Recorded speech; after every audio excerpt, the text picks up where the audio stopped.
Okay, so tonight we're going to chat all about grocery shopping, how you can shop on a budget, staying healthy, saving money, and avoiding the junk food and all of those, treats that we tend to sneak into our shopping baskets when we're in the store. All right, let's get into it. So tonight we're going to talk about where you can shop, how frequently to shop, chasing the sales, seasonal picks, bulk buy purchases, shopping to a list, and what to do from here. So where can you shop?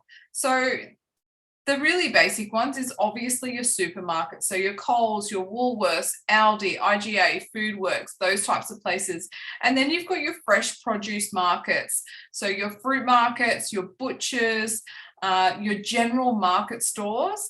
And then you've also got those other shops like Costco and the Reject Shop, and those shops that you can buy items from that are short dated or perhaps are being imported from other countries as well. So that's a really great way that you can have a diverse range of places to shop at and what you actually want to shop for.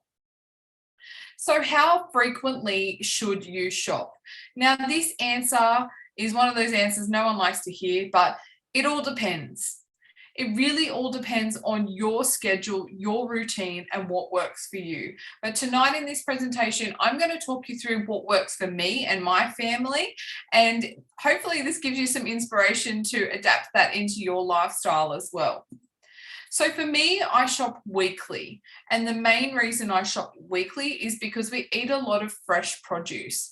Now, I like going to my local supermarket for this, which is a market that I grew up with from when I was a child, and my grandmother always shopped here. It's a European market, which is lovely.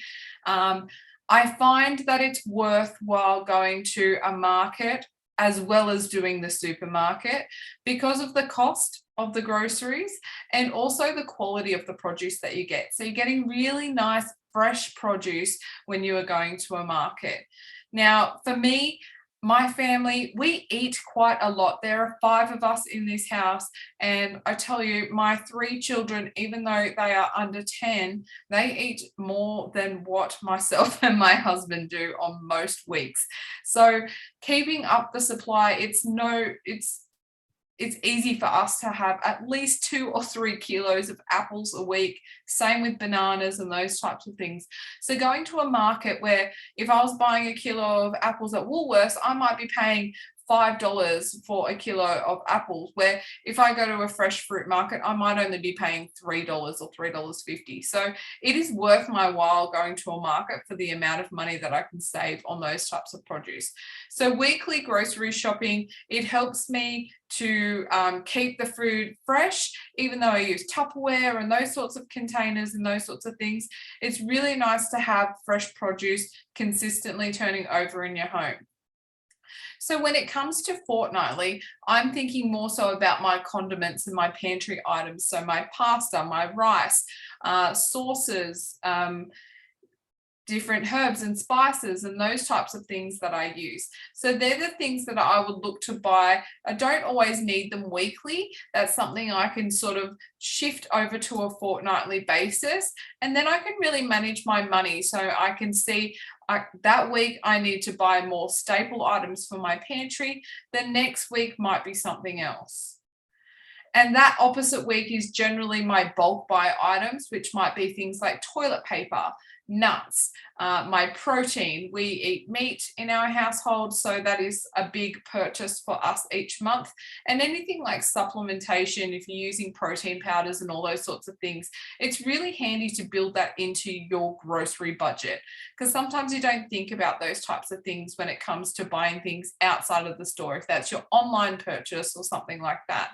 So buying things in bulk, especially when it comes to your meat and your chicken and those sorts of things, it can really save you a lot of money. If you go to your local butcher, they might have a family pack or something that you can purchase in a bulk style, and then you can take it home and you can portion it up in those suitable serving sizes for your family and freeze them.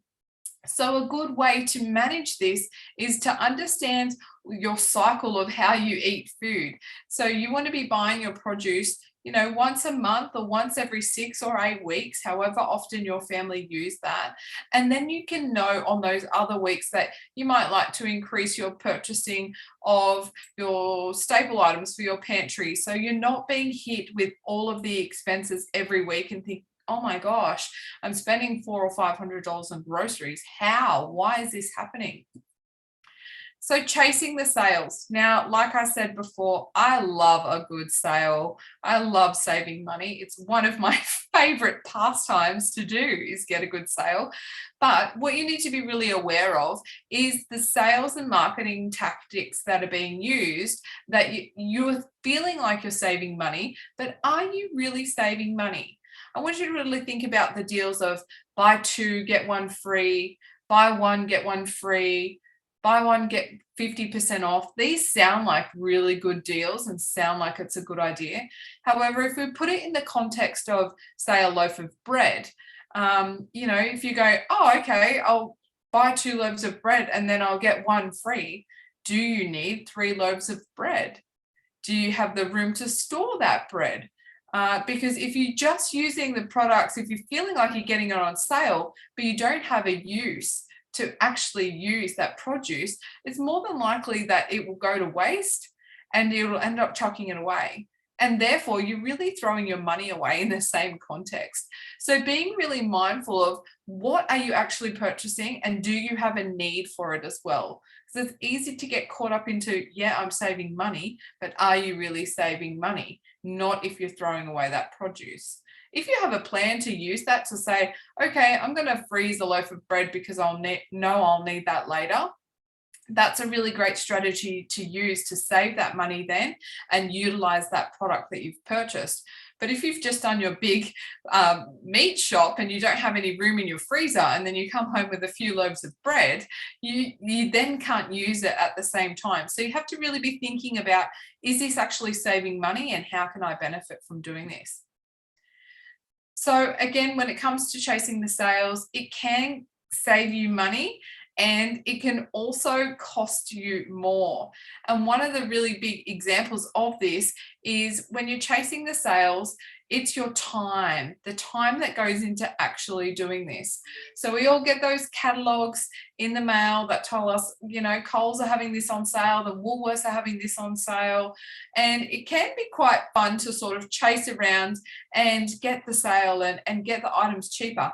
However, it's really important to be aware of how much time that you're spending when you're focusing in on this. So what does it mean to go to 3 different stores and spend 2 or 3 hours chasing the sales and getting things on that is half price or something like that? Sometimes it can be beneficial depending on what you're buying. However, if you're a really busy person and you've got a tight schedule, then this type of strategy might not be helpful for you because you'll just feel like you're just spending so much time trying to race around and save some money. And although it can be very handy to save perhaps $20 or $30 within that shop, if you're really busy and you don't have the time to be doing that, it's not a great use of your time. So, and generally, all of the sale items work in cycles. You see something in the Woolworths catalog, it's half price. The next week, you're going to see it in the Coles catalog, and then it's half price. So stick to where you prefer to shop and really just go with what you can do within that time frame. Go with the store that you prefer to go to, that you know well, or the area that you like as well. Now, shopping seasonally is another great way to save money. So when you buy in season, you'll really save so much, not only just on the price factor, but also with the quality of the produce that you're getting. Now, I like to use the example of mangoes. It's a summer fruit, taste fantastic. We all know and love them. And for Australia, this is our peak time, right? We've just actually gone past it. But those summer periods where this is a beautiful fruit to eat. And it's cheaper at this time of year to purchase this item. So if you're in the middle of winter, say if we're in June and you want to buy a mango, you're going to pay a premium price for that if you can even find that fresh produce. So another way to save money in that instance, if you really needed that for a recipe or something, is to buy the frozen version. Now, I know frozen doesn't taste always the same as fresh. When it comes to fruit, it's a little bit easier if you're using that in your cooking, or if you're using that within smoothies or something like that. It's fine, you can't taste the difference. However, when we're talking about your broccoli and your cauliflower, it absolutely tastes so different when you're having a frozen version. But when it comes to the point that broccoli and cauliflower, the same thing, ebbs and flows of how expensive they can be. Sometimes broccoli is up to nearly $12 a kilo for some broccoli. That's really expensive. And if that's going to break your budget and you then can't afford to buy that fresh produce, taking up a frozen option is so great, because it will really help you just to be able to continue to eat healthy. Although you feel it might not taste as good, there's so many ways that you can cook it and use it that you can still get the benefits of eating healthy without breaking your budget. Shopping to a list. Now, this is really, really fundamental.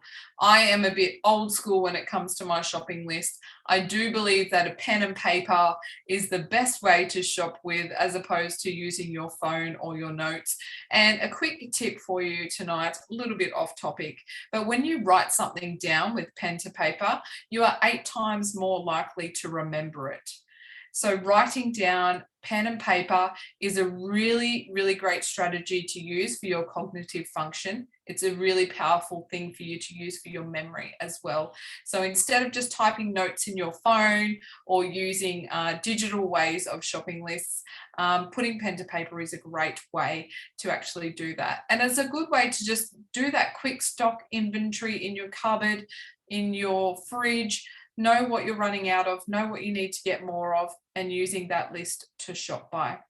Now, when it comes to a supermarket, a traditional supermarket, when we're talking about Coles, talking about Woolies, all those sorts of things, the outside of the supermarket is where all your healthy stuff is, okay? So all your fruits and vegetables, your deli, your bakery, your dairy items, they are all on the outside of the shopping center, of that actual store. So if you can stick to the outside of the store, you're going to be filling your trolley full of those healthier items. And if you're just referring to your list when you need to go down the aisle, not only will that help you not just buy extra things that you may not really need, but it will also ensure that you are staying to your time budget. So if you don't want to be in the store for a long time, going up and down all the aisles, knowing that you only have to go in certain areas can be a really effective strategy and use of your time as well. Now, some of the products we all know on the end of the aisles is where you're going to see those big bargains, where you're going to get your half-price chocolate, your half-price chips, all of that junk food. And I can tell you right now that those suppliers pay a huge amount of money to have that end aisle, to have that real estate, to be able to advertise to you. So being really aware not to quickly just pop in those extra chips or that half price block of chocolate. Be really mindful of what you're doing and steering clear of those gimmicks as well, because again, they can do that. Buy one block of chocolate, get one 30% off, and all those types of things. Buy 2 blocks of chocolate for the same price. And we all want to save money. Then we buy it and then we take it home, we open it, we have one row turns into 2 turns into half the block. Then we might as well open that second block because we just need to get rid of it out of the house, right? Yes, Lassie, I love that. That's it.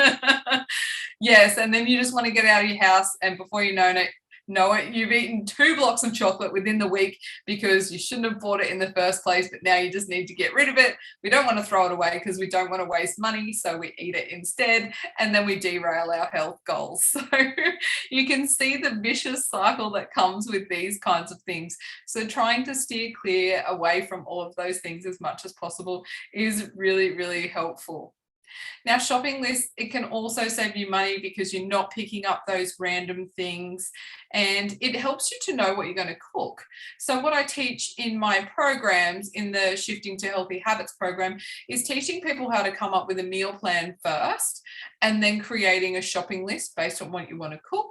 And then we move into the next process from there. So by having that list, you know what meals you're going to cook for the week, and therefore you're not wasting your time wandering around the shops going, oh my goodness, what am I going to cook? What are we going to have for dinner tonight or tomorrow? I might cook spaghetti. I might make a stir fry.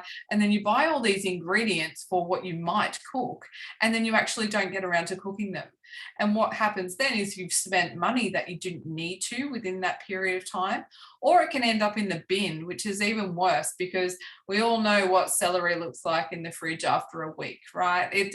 Some produce just doesn't hold. And that can be a way that people waste money just by throwing out the produce because they had hoped to make something. They had good intention of doing it, but it didn't actually get to fruition and it didn't happen. So shopping to a list is a great, great hack. Now, as I already mentioned to you, sticking to the outside of the store for all your fresh produce is a fantastic way to really help you stick to that healthy, happy track of just eating good food and resisting all that temptation in the middle of the store. Now, setting up a plan and making it happen. I'll hear a lot of people telling me that organizing is just, it's too hard, takes too much time to invest in doing it. But an hour of planning can literally save you hours of doing.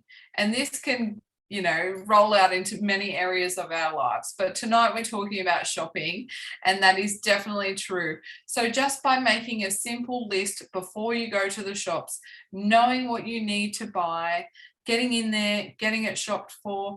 And, at the moment, we may not be going to the store as much as what we would have in the past. We may be really utilizing those click and collect or home delivery services. The same processes can go into play here, that you don't want to be going too much into just scrolling through the aisles while you're online shopping. When you're doing that click and collect and all those sorts of things, it can still consume a lot of time, even when you're shopping online and you're just browsing through food items. So the same principle applies when you're shopping online as it does if you're going into a physical store. Stick to your list. Stick to your budget, know how much you actually want to spend. I find it quite interesting when I've spoken to my clients about this and asked them, how much do you spend on groceries? A lot of people don't actually know because they don't shop just once a week. They find that every second or third day, they're back to the store, working out what they're having for dinner that night, and then they're starting that whole process again. And when you go to the store midweek and you think, okay, I just need to get some chicken for dinner, I guarantee you don't just walk out with chicken. You saw this on special. I actually need this as well. And before you know it, you've spent $50, at least $30 on items when you just went in for one to make dinner. So being really mindful of how much your shopping cost you, so you can then shop to a budget and stick to what you want to do. So going to, I suggest going to multiple stores, in just the fact that I love going to a fruit and veg market and I like supporting local business as well, but I can't get everything from there. I can't get all of my staples that I need. So I do need to shop to two. But I would not go to the point of going, okay, I'm going to go get this from Woolworths. I'm going to go get this from Coles and those sorts of things. I would go to one and just pick whichever I go to. I'm a little bit more favoristic to Woolworths over Coles. I don't know. I know it's quite controversial, but I have found with the click and collect process that Woolworths are a little bit better with fresh produce. But I think it really depends on your local store there to then what you actually receive and how you like your local attendants choosing your foods. So I hope you found that information really helpful tonight. If you have any questions, I'm happy to take them from you. It does not have to be about grocery shopping. You can ask me any questions about health, fitness, lifestyle, You can share a win, something that's gone well for you this year in your health and fitness, or something that you've been struggling with, anything at all. Please feel free to unmute yourself and let me know if there's anything that I can help you with tonight. Any shares? I've just moved into a new area. So for me, I'm still kind of navigating my way through what I'm going to do in terms of delivery. My local supermarket is now 15 minutes away because I'm a little bit more rural. So that will be different for me, not having a supermarket that's only 2 minutes down the road. So I've got to be a lot more planned and prepared now, and just working out what stores I want to go to and finding new local markets as well, which is really nice. Well, guys, thank you so much for joining me tonight. I hope you enjoyed that information session and you got something out of that. And if there is anything, any questions come up later for you, please feel free to reach out. You have all of my contact details there. And I know the guys on the call tonight, you have my link for my Healthy Habits course and my Fit for Life program. So I won't drop that in the chat for you tonight, but I will share that with everyone on the recording as well. So have an awesome night. Thank you for being here, and I will chat to you guys soon. Good night. Bye.